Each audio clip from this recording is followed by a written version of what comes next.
Hello everybody, this is Joseph Land. Thank you for joining me on my channel today.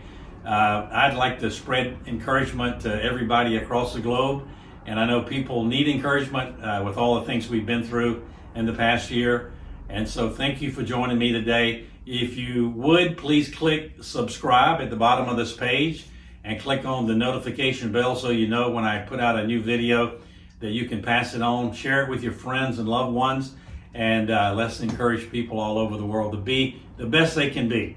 So I want to talk to you today a little bit about a new series that we have developed, our team has developed, called Ask Joseph Land. And a lot of people want to ask me questions about how to build a business or how to be the best employee they can be, or a number of different things. And so feel free to send me questions, and every week we'll be answering some of those questions. And so today I have 5 questions from some of you that I want to answer. And the first one was from a friend named Onwell. Onwell says, how can I be consistent throughout the different seasons of life? And so one of my things is being consistent produces a great result. And so what I've done all of my life is created a discipline. My wife one time told me, she says, I love your discipline. And so what I do is I have a complete way I do business. I wake up in the morning early. I do a devotional time, a spiritual time. I have my to-do list and I'm going to attack that day. I go to the gym and get a workout and get those endorphins going. And I surround myself with people who are like-minded, who can encourage me.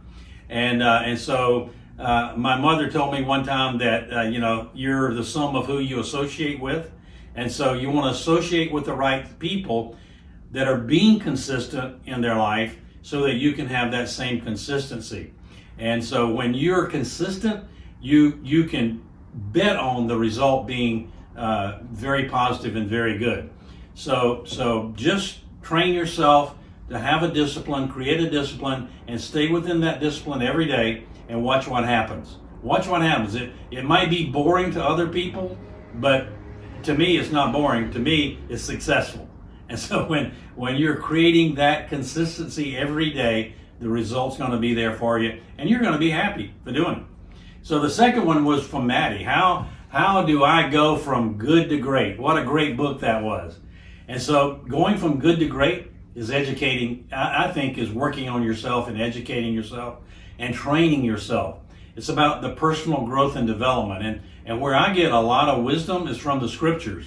I read the Proverbs every day. Usually there are 31 Proverbs in a month, and usually there are 31 days in a month. And I take the corresponding proverb with the corresponding day. For instance, if today's the 15th, I'm going to read Proverbs 15.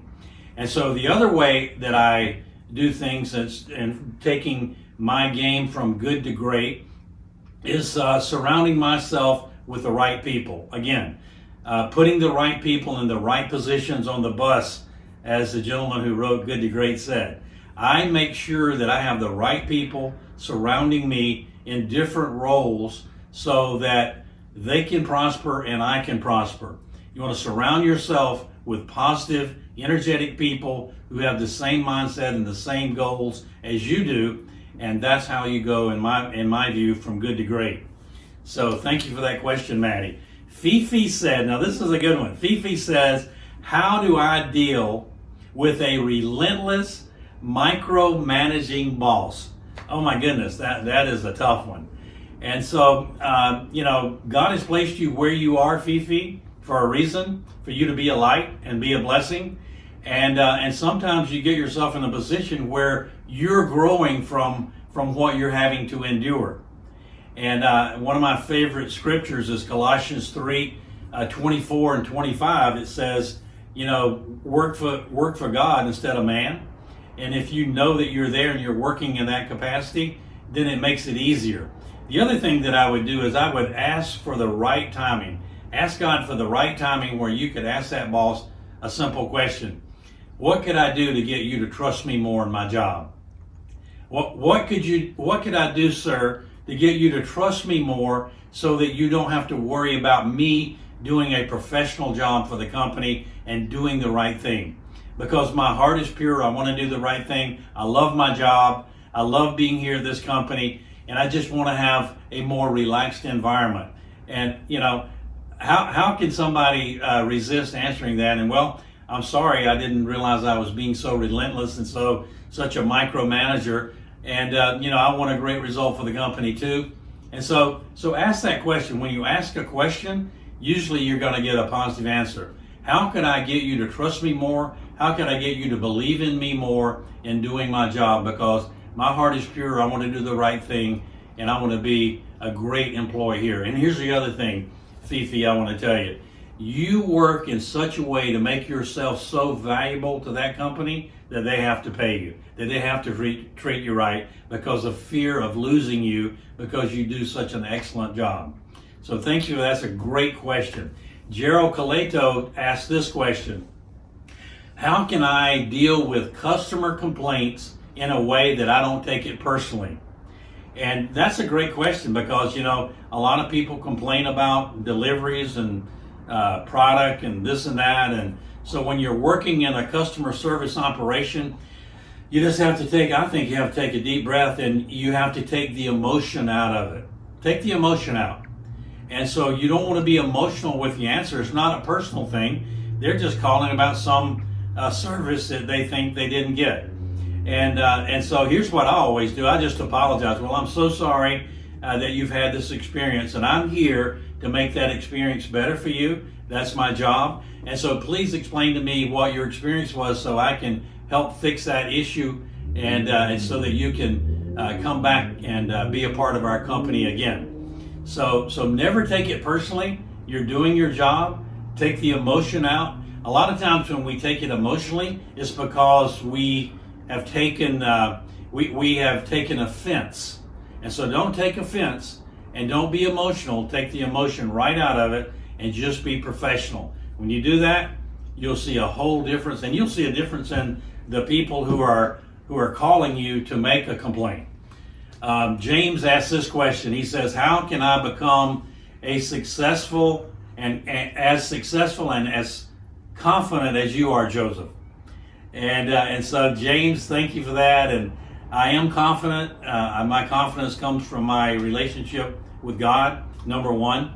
My confidence comes from having failed a number of times in my life, really failed a number of times in my life. But I've always gotten back up and failed forward, as John Maxwell says. I like to learn from my experiences, and the way that I have been so successful is I've surrounded myself with mentors who've helped me become successful, who've done what I wanted to do. For instance, if I wanted to be a heart surgeon, I wouldn't ask someone who's a carpenter to teach me how to be a heart surgeon, or an auto mechanic. If I wanted to be an auto mechanic, I wouldn't ask a heart surgeon how I could be the best auto mechanic. I would go to someone who is superb in that field. And so what you want to do is you want to have a mentor who's willing to help you, who's been where you want to go. If you want to play professional baseball, hey, talk to someone who's played that position, how they've trained, what they've eaten, what they've done to become a professional baseball player at the position you want to play at. Or if you want to be an entrepreneur, then you need to contact someone who is an entrepreneur, who's built companies, and who can help you be successful with your own business. So many times today, there are people out who are coaches, and they're wonderful people, and they've gone to a coaching clinic and they've gotten a certificate, but they've never built a business. They've never built a business from scratch to 180 million, or from scratch to 50 million, or from scratch to 140 million, which I've done. And so you want to be mentored by someone who, number one, has a heart to help you, and number two, who's done what you want to do. So James, thank you for that question. That was great, and I'll be sharing more about that as we go, how I grew up and how I became successful, and how I'm continuing to work on myself to become successful.